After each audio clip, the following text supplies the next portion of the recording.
لم يكن له كفوا أحد ونشهد أن سيدنا وسندنا وحبيبنا وبشيرنا ونذيرنا محمدًا عبد الله ورسوله الذي أرسله بالحق بشيرا ونذيرا وداعيا إلى الله بإذنه وسراجا منيرا أما بعد فقد قال الله تعالى في كلامه المجيد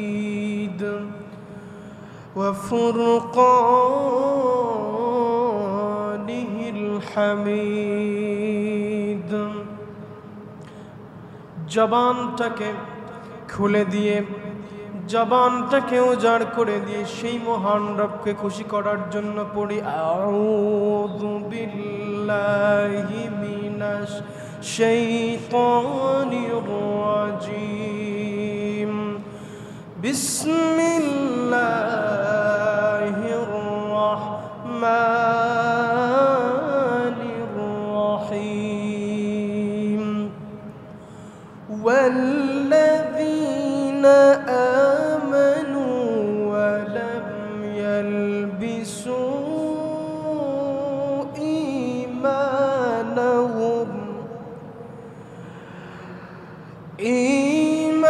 إيمانهم بظلم أولئك لهم الأمن وهم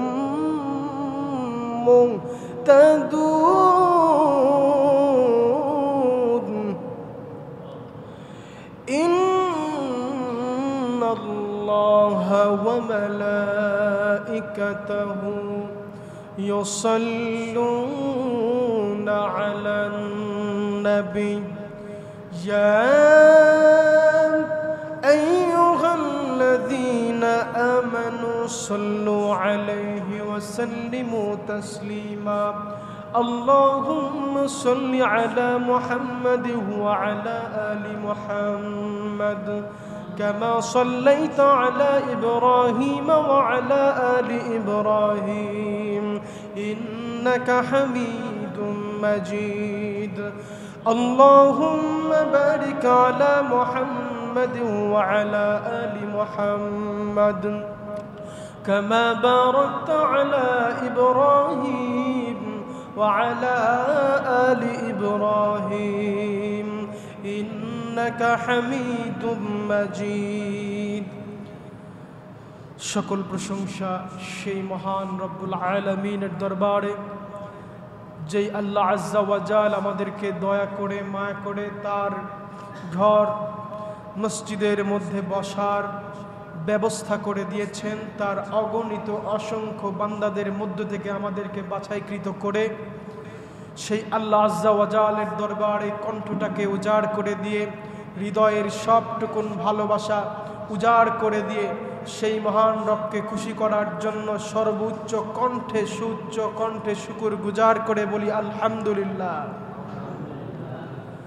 দরুদ এবং সালাম পেশ করছি বিশ্ব মানবতার মুক্তির দিশারি বিশ্ব নবী জনাব মুহাম্মদুর রাসূলুল্লাহ সাল্লাল্লাহু আলাইহি ওয়াসাল্লাম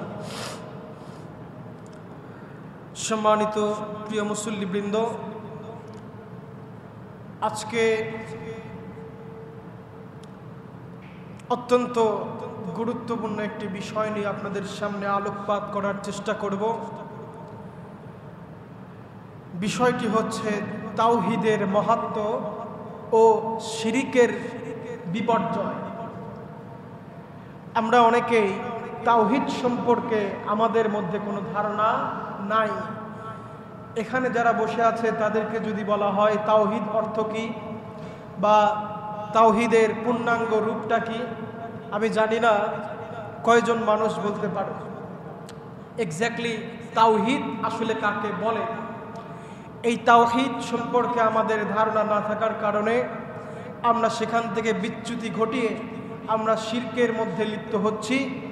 যেই শিরককে বলা হয় ছোট শিরক, এই ছোট শিরক অত্যন্ত ভয়াবহ গুনাহ, যেটা থেকে আমরা চাইলেও না জানার কারণে অজ্ঞতাবশত আমরা মুসলমান থেকে খারিজ হয়ে যাচ্ছি, আমাদের ঈমান চলে যাচ্ছে। সেই সংক্রান্ত সকল বিষয় নিয়ে আপনাদের সামনে ছোট্ট ছোট্ট কিছু ধারণা দেওয়ার চেষ্টা করব ইনশাআল্লাহ। সম্মানিত প্রিয় বন্ধুগণ, দুটি ধাপে আমরা আজকে আলোচনা করব।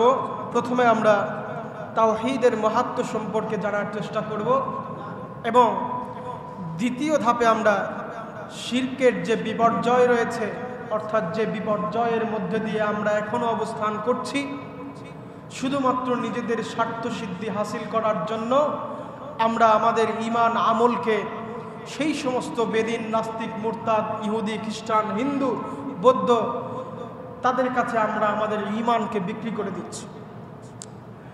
তো এই জন্য আজকের যে এই বিষয়টা, এটা অত্যন্ত গুরুত্বপূর্ণ। প্রত্যেকটা জুমার আলোচনাই গুরুত্বপূর্ণ, তবে আজকের আলোচনাটা আমি মনে করি সবচাইতে যাবৎকালে আমি যতগুলো আলোচনা করেছি তার মধ্যে সবচাইতে বেশি গুরুত্বপূর্ণ এবং বেশি গুরুত্ব বহন করবে আজকের আলোচনা। কারণ যার ঈমান নাই তার তো কিছুই নাই, তার তো কিছুই নাই, সে তো মুসলিমই না। যে ইসলাম থেকে খারিজ হয়ে যাবে তার ঠিকানা কোথায় হবে? কথা বলতে হবে, আরো জোরে বলতে হবে, তার ঠিকানা কোথায় হবে? জাহান্নাম হবে। সম্মানিত প্রিয় বন্ধুগণ, আল্লাহ রাব্বুল আলামিন কোরআনুল কারীমের মধ্যে বলেছেন, ওয়াল্লাযীনা আমানু ওয়া লাম ইয়ালবিসু ঈমানাহুম ওয়া লাম ইয়ালবিসু ঈমানাহুম বিযুলমিন উলাইকা লাহুমুল আমনু ওয়া হুম মুহতাদুন।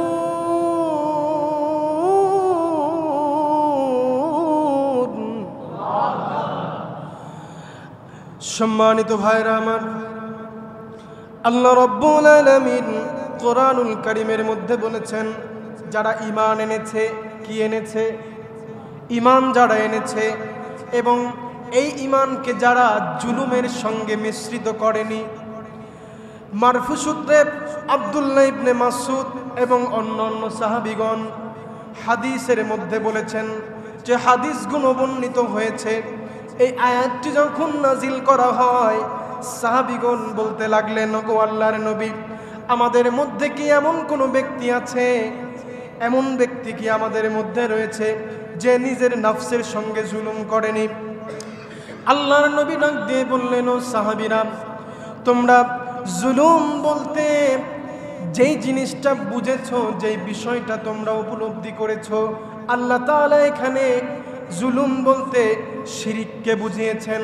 নফসের প্রতি জুলুম আল্লাহ তাআলা বুঝান নাই। তার মানে এই আয়াতে কারিমার মধ্যে আল্লাহ রাব্বুল আলামিন যেই জুলুমের কথা বলেছেন সেই জুলুম হচ্ছে শিরক। আর এই জুলুমটা যেই বান্দা আল্লাহ রাব্বুল আলামিনের সঙ্গে করবে তার ঠিকানা কোথায় হবে? জোরে বলতে হবে, তার ঠিকানা জাহান্নামে হবে। সম্মানিত ভাইরা আমার, আল্লাহ রাব্বুল আলামিন সুন্দর করে জন্যই কোরআনুল কারীমের মধ্যে বলছেন, ওয়াল্লাযীনা আমানু ওয়া লাম ইয়ালবিসু ঈমানাহুম বিযুলমিন উলাইকা الأمن وهم مهتدون আল্লাহ রাব্বুল আলামিন কোরআনুল কারীমের মধ্যে বলেছেন এই জুলুম যারা করেছে তাদের ঠিকানা কোথায় হবে। অর্থাৎ আল্লাহ তাআলা কোরআনুল কারীমের মধ্যে বলেছেন যারা ঈমান এনেছে এবং সেই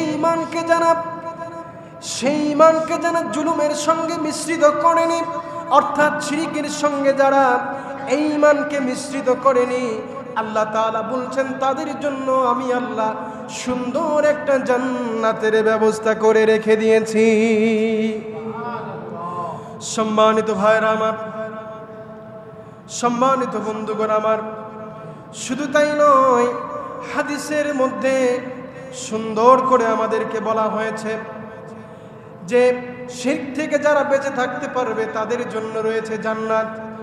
আল্লাহ রাব্বুল আলামিনের নবী বিশ্ব নবী রাহমাতুল লিল আলামিন তিনি সাহাবীদেরকে বলছেন এখানে জুলুম দ্বারা শিরককে বোঝানো হয়েছে।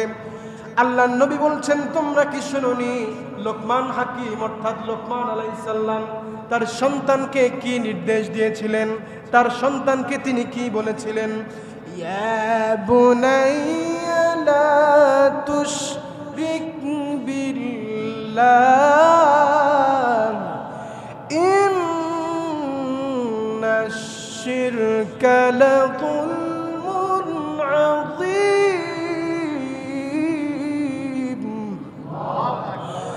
আল্লাহ রাব্বুল আলামিন কোরআনুল কারীমের মধ্যে বাবা এবং ছেলের কনভারসেশনটা তুলে দিলেন। লোকমান হাকিম তার সন্তানকে ডাক দিয়ে বলছে, হে আমার সন্তান, হে আমার বৎস, আল্লাহর সঙ্গে তুমি কখনো শিরিক করো না। নিশ্চয়ই শিরিক হচ্ছে সবচাইতে বড় জুলুম। এই যে দুনিয়াতে যত রকমের খারাপ কাজ রয়েছে, খুন করা, হত্যা করা, ধর্ষণ করা, চুরি করা, ডাকাতি করা, চাঁদাবাজি করা, টেন্ডারবাজি করা, পৃথিবীতে যত ধরনের অপরাধ রয়েছে সেই সকল অপরাধের সব অপরাধকে একসঙ্গে মিশ্রিত করলেও শিরিকের সমান অপরাধ হবে না। এই জন্য সব চাইতে বেঁচে থাকা যেটা আমাদের জন্য জরুরি সেটা হচ্ছে শিরিক থেকে আমাদেরকে বেঁচে থাকতে হবে। কি থেকে বেঁচে থাকতে হবে? সম্মানিত ভাইরা আমার, এই জন্য উবাদা ইবনে সামিত রাদিয়াল্লাহু তাআলা আনহু থেকে একটি হাদিস বর্ণিত হয়েছে। হাদিসের মধ্যে বলা হয়েছে মা শাহিদা আল্লা ইলাহা ইল্লাল্লাহু ওয়াহদাহু লা শারীকা লা ওয়া আন্না মুহাম্মাদান আবদুহু ওয়া রাসূলুহু ওয়া আন্না ঈসা আবদুল্লাহি ওয়া রাসূলুহু। আল্লাহ রাব্বুল আলামিন কোরআনুল কারীমের মধ্যে যেভাবে জানিয়েছেন তার পয়গম্বরদের মাধ্যমে হাদিসের মধ্যে জানিয়েছেন। হাদিসের মধ্যে পরবর্তীতে আরো বলা হচ্ছে ওয়া রূহুম মিন ওয়াল জান্নাতু হক ওয়াল জান্নাতু হক ওয়ান নারু হক আদখালাহু আল্লাহুল জান্নাতা আলা মা কানা মিনাল আমাল। এই হাদিসের মধ্যে আল্লাহ রাব্বুল আলামিন তার পয়গম্বরের মাধ্যমে জানিয়ে দিয়েছেন, ও বান্দারা, আল্লাহর নবী বলছেন যারা সাক্ষ্য দিবে, যে ব্যক্তি সাক্ষ্য দিবে আর বলবে এক আল্লাহ ছাড়া আর কোনো মাবুদ নাই, তার কোনো শরীক নাই, এবং যে ঘোষণা দিবে হযরত মুহাম্মদুর রাসূলুল্লাহ সাল্লাল্লাহু আলাইহি ওয়াসাল্লাম তার বান্দা এবং রাসূল, আরো যে ঘোষণা দিবে আর বলবে ঈসা আলাইহিস সালাম তার বান্দা ও রাসূল। সম্মানিত ভাইরা আমার, এই হাদিসের মধ্যে আরো বলা হচ্ছে, হাদিসের মধ্যে বলা হচ্ছে এই কালেমা যা তিনি মরিয়ম আলাইহিস সালামের প্রতি প্রেরণ করেছেন এবং তিনি তারই পক্ষ থেকে প্রেরিত রাসূল। এখানে কুন বলতে, এই কালেমা বলতে কুন বোঝানো হয়েছে। বলেন তো কুন মানে কি? হয়ে যাও। কুন মানে কি? আল্লাহ তাআলা কুন দ্বারা এখানে বুঝিয়েছেন, এই হাদিসের মধ্যে বুঝিয়েছেন। এই হাদিসের মধ্যে কোন দ্বারা বুঝিয়েছেন? ঈসার কালেমা বলতে এই কালেমার কোন আল্লাহ তাআলা বুঝিয়েছেন। কোন কালেমা? যেই কালেমার মধ্যে বলা হয়েছে ঈসা আলাইহিস সালাম আল্লাহ তাআলার প্রেরিত রাসূল। এবং কোন দ্বারা আল্লাহ তাআলা নির্দেশ করার সঙ্গে সঙ্গে যে হয়ে যায় সেটা বুঝিয়েছেন। অর্থাৎ খ্রিস্টানরা ইহুদিরা যে বলে ঈসা আলাইহিস সালাম আল্লাহর ছেলে, আল্লাহর পুত্র, নাউজুবিল্লাহ বলে না, বলে ঈসা আলাইহিস সালাম নাকি আল্লাহর পুত্র। আল্লাহ তাআলা সেটাই এই হাদিসের মধ্যে বলেছেন যে যারা এটা বিশ্বাস করবে আমি কোন বলেছি তাই ঈসা হয়েছে, এই বিশ্বাস যারা করবে তাদের জন্য সুসংবাদ রয়েছে। তারা কোথায় যাবে? জান্নাতে যাবে। সম্মানিত ভাইরা আমার, আল্লাহ তাআলা বলছেন তারা জান্নাতকে বিশ্বাস করে, জাহান্নামকে বিশ্বাস করে। তাদের যদি সামান্য পরিমাণ ছোট বড় পরিমাণ গুনাহ থেকে থাকে, তাওহীদ যদি পরিপূর্ণ থাকে, আল্লাহ তাআলা চাইলে সম্ভব হলে তার সকল গুনাহ ক্ষমা করে দিবেন। কিন্তু তাওহীদকে আল্লাহ তাআলা কখনোই কম্প্রোমাইজ করবেন না। আপনার তাওহীদ যদি ঠিক থাকে, আল্লাহর প্রতি বিশ্বাস যদি ঠিক থাকে, যত গুনাহই করেন না কেন, এই হাদিসের মধ্যে বলা হয়েছে আল্লাহ তাআলা নিজে ঘোষণা দিয়েছেন তিনি তাদেরকে জান্নাত দান করে দিবেন। সুবহানাল্লাহ কয় না?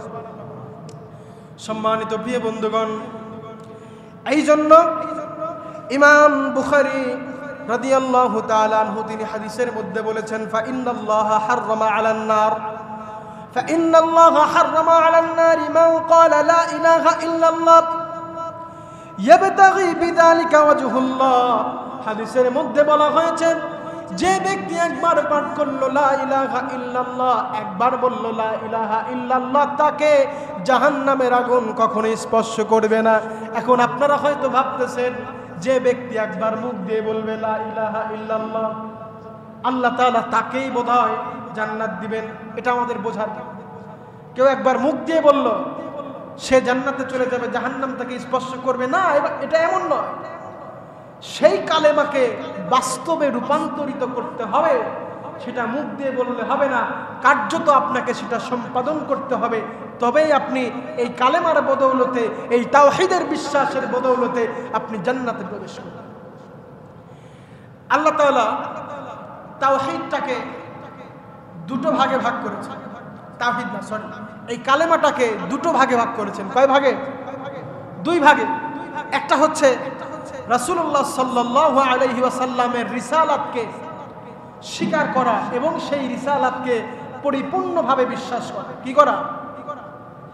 এই কালেমার দুটি আমরা একটি তাওহীদের দিকে নিয়ে যাব এবং রাসূলুল্লাহ সাল্লাল্লাহু আলাইহি ওয়াসাল্লামের রিসালাত সম্পর্কে এই দুটি বিষয় যদি আমাদের ঠিক থাকে তবে জাহান্নামের আগুন আমাদেরকে স্পর্শ করতে পারবে না। নবী করিম সাল্লাল্লাহু আলাইহি ওয়াসাল্লামের রিসালাতকে বিশ্বাস করার মোট 6টি শর্ত রয়েছে। কয়টি শর্ত? কথা বলতে হবে। কয়টি শর্ত? 6টি শর্ত।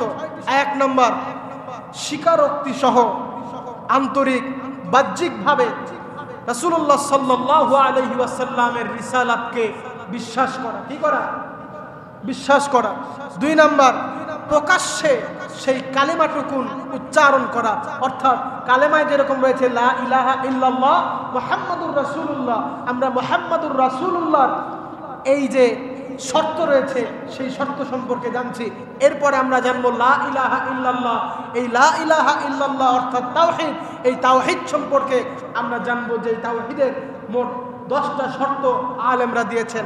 আগে আমরা মুহাম্মাদুর রাসূলুল্লাহ যে 6টা শর্ত রয়েছে সেই 6টা শর্তের মধ্যে 2 নম্বর শর্ত হচ্ছে কালেমাটুকুন অন্তত মুখে উচ্চারণ করা। 3 নম্বর হচ্ছে রাসূলুল্লাহ সাল্লাল্লাহু আলাইহি ওয়াসাল্লামের আনুগত্য করা। কি করা? কথা বলতে হবে। কি করা? আনুগত্য করা।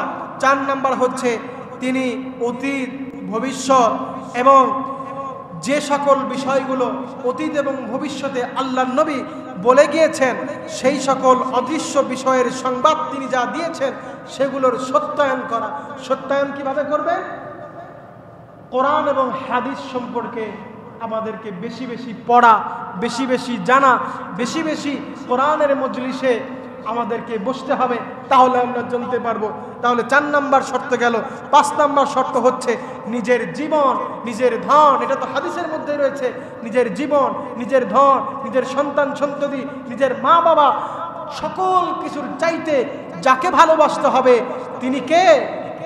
আমাদের নবী সাল্লাল্লাহু আলাইহি ওয়াসাল্লাম।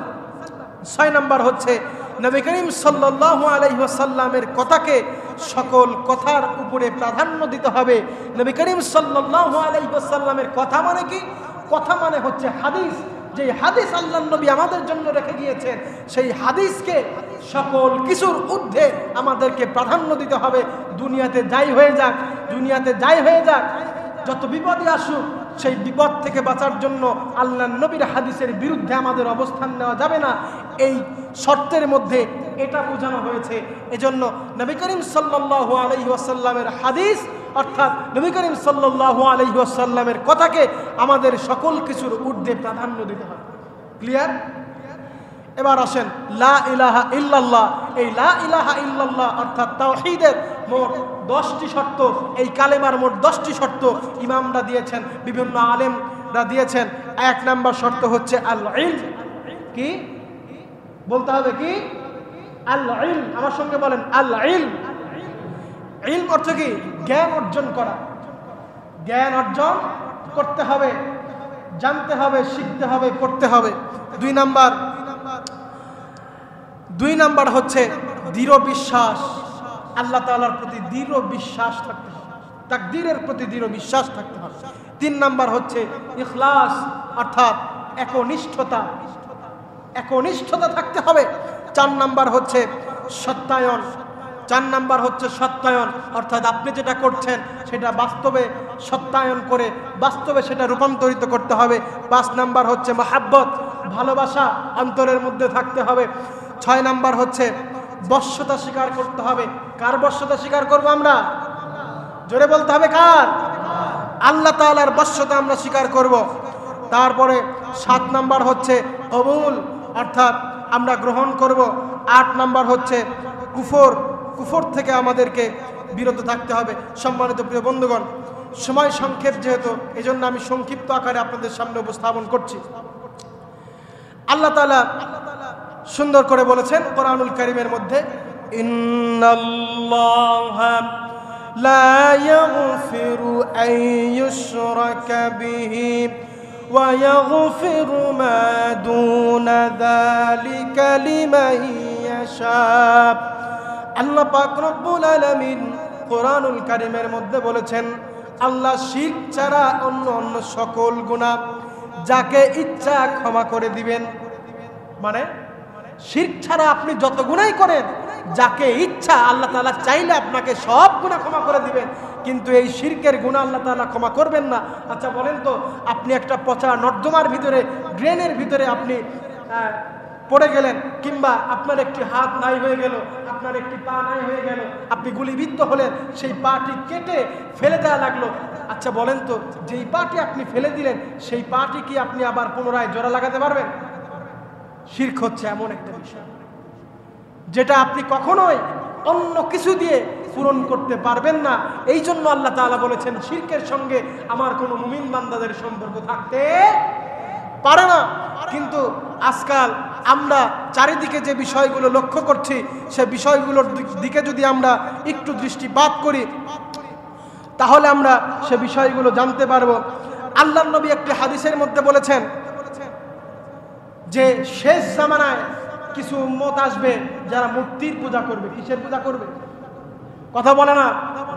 কিসের পূজা করবে? মূর্তির পূজা করবে। কিভাবে মূর্তির পূজা করবে? নিজেদের রাজনৈতিক স্বার্থ সিদ্ধি হাসিল করার জন্য, বিদেশি প্রভুদেরকে খুশি করার জন্য তারা মন্দিরে মন্দিরে পূজা মণ্ডপে গিয়ে তারা মন্ত্রীদের, সেই সমস্ত হিন্দুদের শিরকে বৈধতা দিয়ে আসবে। সেইখানে গিয়ে তারা মন্ত্র পাঠ করবে, সেইখানে গিয়ে তারা বলবে যে মুদ্রার পিঠে পূজা, মুদ্রার পিঠে রোজা, এইরকম উদ্ভট কথাবার্তা বলবে। বাকি দলগুলোর কথা আমরা মানতে পারি, যারা বলেছে, যারা ইসলামের বিরুদ্ধে অবস্থান নিয়েছে, তারা প্রকাশ্যে দিবালোকে বলেছে যে আমরা ইসলামের রাজনীতি করি না। অর্থাৎ আমার প্রিয় কলিজার টুকরা ভাইয়েরা, যারা ইসলামের রাজনীতি করে, একামতের দিনের রাজনীতি করে, তাদের মধ্যে কিছু কিছু ভাইদেরকে আমি লক্ষ্য করছি, তারা পূজা মণ্ডপে গিয়ে নিজেদের স্বার্থ সিদ্ধি হাসিল করার জন্য পূজা মণ্ডপে গিয়ে শিরককে বৈধতা দিচ্ছে, শিরকের পক্ষে অবস্থান নিচ্ছে।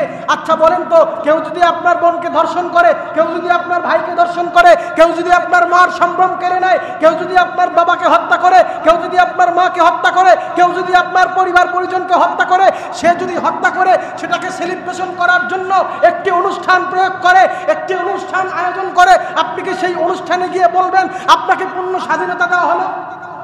বলবেন? আপনি বলবেন না। যেইখানে আল্লাহ তাআলার সঙ্গে স্বয়ং শিরিক হচ্ছে, সেই শিরিকের অবস্থানে গিয়ে, সেই মূর্তির সামনে গিয়ে যেইখানে আমার আল্লাহর সঙ্গে বেয়াদবি করা হচ্ছে, সেইখানে আপনি কুলাঙ্গার, আপনি মুসলমান কিভাবে গিয়ে নিজের ঈমানটাকে বিক্রি করে দিয়ে আসতে পারেন? আমার এটা বুঝে আসে না। ও প্রিয় ভাইয়েরা আমার, আপনাদেরকে সাবধান করে দিয়ে বলতে চাই, সামান্য কয়েকটা ভোটের জন্য, ভোটের রাজনীতি করার জন্য যদি ওইখানে ওই পূজা মণ্ডপে গিয়ে হিন্দুদের কাছে আপনারা যান, সেই মূর্তির সামনে আপনারা যান, তাহলে আমরা ধরে নিব আপনারা যে তথাকথিত ইসলামী রাষ্ট্র কায়েমের কথা বলেন, সেইখান থেকে আপনারা সরে গিয়ে আপনারা সেই ইহুদিদের, সেই ডোনাল্ড ট্রাম্প থেকে নিয়ে শুরু করে সেই বিদেশিদের পাঁচটা কুকুর হয়ে গিয়েছে। বাকি দলগুলোর কথা বাদ, আপনি একামতে দিনের রাজনীতি করেন, এটা আপনাকে বুঝতে হবে। দলান্ধ হলে হবে না, দলের প্রতি অন্ধবিশ্বাস থাকলে হবে না। যারা এইরকম কথা বলেছে তারা আবার সেটাকে সাফাই গাচ্ছে হাদিসকে বিকৃত করে। কত বড় বেয়াদব! হাদিস বিকৃতি করে কথা বলছে। আরে মিয়া, সেই সংগঠনের যে পুরনো আমির ছিল, নায়েবে আমির আল্লামা দেলাওয়ার হোসেন সাইদি, তিনি কি বলেছিল? কোন মুসলমান কখনো পূজা মণ্ডপে গিয়ে হিন্দুদের উৎসবকে সেলিব্রেশন করতে পারে? তুমি কিভাবে যাও মিয়া কয়েকটা ভোটের আশায়? তুমি গিয়া বলো মুদ্রা রেপিটার রপিট, তুমি কোন কেমতে দিনের রাজনীতি করো? তোমার তো মনে রাখতে হবে তুমি ইব্রাহিমের সন্তান। তোমার তো মনে রাখতে হবে সেই ইব্রাহিমের সন্তান তুমি, সেই ইব্রাহিম তোমাদের জাতির পিতা। যে ইব্রাহিম তিনি যখন জন্মগ্রহণ করলেন, জন্মগ্রহণ করার পরে বাবা যখন মূর্তি নিয়ে যায়, 90% মানুষ সেখানে যারা ধর্মীর মূর্তির পক্ষে ছিল, সেই সময় সেই ইব্রাহিম আলাইহিস সালাম মূর্তিকে কান্দে ঝুলাইয়া শয়তানের মতো করে নাচাইছেন। আর তুমি তার উম্মত হয়ে যেইখানে আল্লাহর সঙ্গে শিরিক হচ্ছে তুমি সেখানে যাও, গিয়ে তুমি নানা রকম উদ্ভট উল্টাপাল্টা কথা বলো, আবার সেটাকে বৈধতা দেওয়ার জন্য হাদিসকে বিকৃত করো। এমন একামতে দিনের কথা তুমি ভুলেও বলবা না। খবরদার, সাবধান করে দিচ্ছি। তুমি ভালো করলে যেমন তোমার প্রশংসা করব, খারাপ করলেও তোমার প্রতিবাদ করব। কারণ আমরা ইব্রাহিমের উম্মত। আল্লাহ তাআলার সঙ্গে যারা শিরিক করবে, ছোট শিরক, আল্লাহর নবী বলেছেন ছোট শিরক, এই সমস্ত ছোট শিরক যারা করবে তাদের ঈমান আমল কোনো কিছু কাজে আসবে না। আল্লাহ তাআলা ঘাড় ধাক্কা দিয়ে জাহান্নামে নিক্ষেপ করবে। তুমি মিয়া এটা বোঝো না? রাগ করে অভিমানে কথাগুলো বললাম, তারা কি রাগ করলেন? এগুলো বলতে হবে। আমি সংগঠন করি বলে আমার সংগঠন ভুল করবে, আমি সেটা বলবো না, নাকি আমি দল করে যাবো? আমরা কোন দল করি না, আমরা আল্লাহর রাসূলের দল করি, আল্লাহর দল করি। যদি সে আল্লাহর দলের কথা বলে সেখান থেকে বিচ্যুত হয়ে যায়, আমরা না প্রতিবাদ করি। কথা বলা মুসলমান। সম্মানিত ভাইরা আমার, ইব্রাহিম আলাইহিস সালাম জন্ম হওয়ার আগে নমরুদের চেলা চামুন্ডারা গবেষকরা ডাক দিয়ে বলছে যে ইব্রাহিমের জন্ম ঠেকাইতে হবে। ইব্রাহিমের জন্ম কি করতে হবে? কথা বলো। ইব্রাহিমের জন্ম ঠেকাতে লাগবে, নয়তো চলবে না। জন্ম ঠেকানোর জন্য চেষ্টা করলো, কিন্তু পারছে কি? জন্ম ঠেকানোর জন্য চেষ্টা করলো।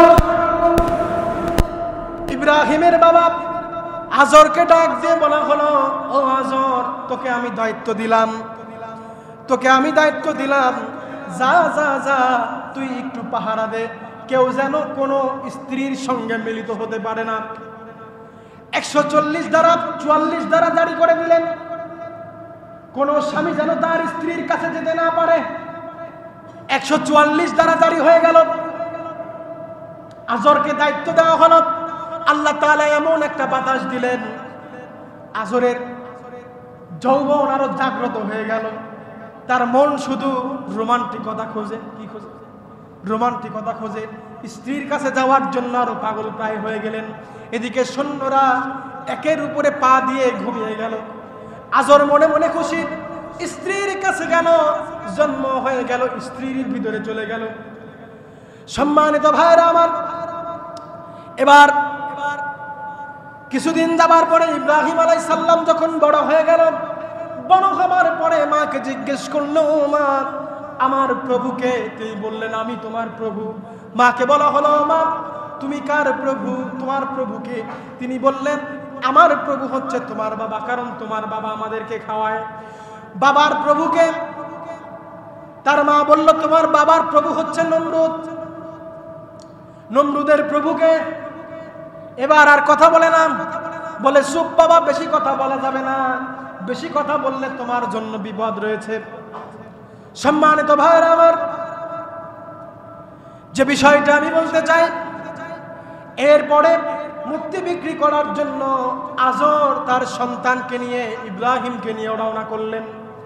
রওনা করার পরে ইব্রাহিম আলাইহিস সালাম তার বাবাকে প্রশ্ন করছেন, ও বাবা, মনে মনে বলছেন, তুমি আমাকে মূর্তি বিক্রি করার জন্য নিয়ে যাচ্ছ, আমি তোমাকে এবার খেলা দেখাবো। ইব্রাহিম আলাইহিস সালামের বাবা মনে মনে খুশি, আল্লাহ তো পুত্র সন্তান দিয়েছে, সন্তানকে সঙ্গে করে নিয়ে খড়ের কুটার উপরে মাটি দিয়ে মূর্তি বানিয়ে লাভজনক ব্যবসা করা যাবে, দুজন মিলে ব্যবসা করব। ইব্রাহিম আলাইহিস সালাম মূর্তিকে ভেঙে চুরে নিয়ে যাচ্ছেন। বাবা প্রশ্ন করল, এই মূর্তিটা ভাঙলো কেন? ইব্রাহিম আলাইহিস সালাম বলে, ওই যে বড়টাকে জিজ্ঞেস করেন, মনে হয় সকালবেলা খাওয়া দাওয়া করে নাই। ইব্রাহিম আলাইহিস সালামের বাবা বলছেন, ও বাবা, মূর্তি তো কথা বলতে পারে না, মূর্তি তো কেউ আঘাত করলে সেটাও বুঝতে পারে না, তাহলে তুমি কিভাবে বলছো? ইব্রাহিম আলাইহিস সালাম বলছে, যে মূর্তি নিজের স্বাধীনতা নিজেই রক্ষা করতে পারে না, সে তোমার প্রভু হয় কিভাবে? বাবাকে প্রশ্ন করছে, ও বাবা, তুমি তার প্রভু না সে তোমার প্রভু? বাবা বলছে, সেই তো আমার প্রভু। প্রভুর সংজ্ঞা কি? বাবা ডাক দিয়ে বলছে, যে যাকে বানায় সে তার প্রভু হয়। সে তার কি হয়? সে তার প্রভু হয়। ইব্রাহিম আলাইহিস সালাম বলে, আমি তো কিছুক্ষণ আগেই দেখলাম মাটি দিয়ে লেপে লেপে তুমি এই মূর্তিগুলো বানালে, তাহলে তুমি ওর প্রভু না সেই তোমার প্রভু? ঘটনা তো সেরা বারাপ। এবার নমরুদের কাছে গিয়ে বলছে, ও নমরুদ, ওগো বস, এতদিন খুঁজেছ যারে, সে এখন বাস করে আমার ঘরে। ইব্রাহিম আলাইহিস সালামকে এবার আগুনের মধ্যে নিক্ষেপ করা হলো। সে কাহিনী আপনারা সবাই জানেন। তো আমরা সেই ইব্রাহিমের উত্তরসূরি, তার উত্তরসূরি হয়ে আমরা কখনো সেই মূর্তি পূজার পক্ষে অবস্থান নিতে পারি না। আপনারা হয়তো বলবেন যে মূর্তি পূজা মণ্ডপে গেলেই কি কেউ হিন্দু হয়ে যায়? কেউ হিন্দু হয়ে যায়, কেমন করে হয়ে যায়? যেখানে আল্লাহ তাআলার সঙ্গে শিরিক হচ্ছে, সেখানে সশরীরে উপস্থিত হওয়া মানেই তাদের প্রতি মৌন সমর্থন দেওয়া। কি দেওয়া? মৌন সমর্থন দেয়া, বৈধতা দেয়া, যে তুমি যেটা করছো এটা ঠিক। রাষ্ট্রের নাগরিক হিসাবে তাদের যেন কেউ কোনো ক্ষতি না করতে পারে, সে ব্যাপারে গভর্নমেন্ট থেকে ব্যবস্থা নেবে, সেটা ঠিক আছে। কিন্তু আপনি সেখানে গিয়ে তাদের কাছে গিয়ে তাদেরকে মৌন সমর্থন দিচ্ছেন, ভোট চাচ্ছেন, এটা কখনো মুসলমানের সন্তান করতে পারে না। এই জন্য আমি এখানে বসে সাবধান করে দিয়ে বলছি যে আপনারা সবাই সাবধান হন। কারণ শেষ করে 5 মিনিট, পর্দার ওপার থেকে আমাদের প্রতি ষড়যন্ত্র করা হচ্ছে, সেই সমস্ত হিন্দু রাষ্ট্রের বিরুদ্ধে থেকে। আপনারা লক্ষ্য করবেন, কিছুদিন আগে পার্বত্য চট্টগ্রাম জেলার খাগড়াছড়িতে তারা ধর্ষণের অভিযোগ তুলে চট্টগ্রামটাকে দখল করার জন্য চেষ্টা করছে। পাশের দাদা বাবুরা তারা চেষ্টা করছে আমাদের কাছ থেকে চট্টগ্রাম কেড়ে নেওয়ার জন্য, সেই ভারত থেকে আমাদের দেশটাকে ছিনিয়ে নেওয়ার জন্য AK-47 থেকে শুরু করে বিভিন্ন ধরনের আধুনিক সরঞ্জাম আমাদের দেশে পাঠানো হচ্ছে। তারা সেগুলো দিয়ে সন্ত্রাসী কায়দায় আমাদের দেশ থেকে চট্টগ্রামকে বিচ্ছিন্ন করার চেষ্টা করছে। সেই দাদা বাবুদেরকে খুশি করার জন্য আমাদের সরকার প্রধান আবার টন টন ইলিশ পাঠাচ্ছে। বুঝে আসে না আমার, কেমন করে তুমি পারো? প্রথিত স্বৈরাচার যেভাবে ইলিশ পাঠালো, তুমি তার থেকেও বড় স্বৈরাচার হয়ে গিয়েছো। তুমি নিজেই তো ইলিশ পাঠাচ্ছ তার থেকে বেশি। এগুলো নিয়ে কেউ কথা বলে না, এগুলো নিয়ে বলা উচিত।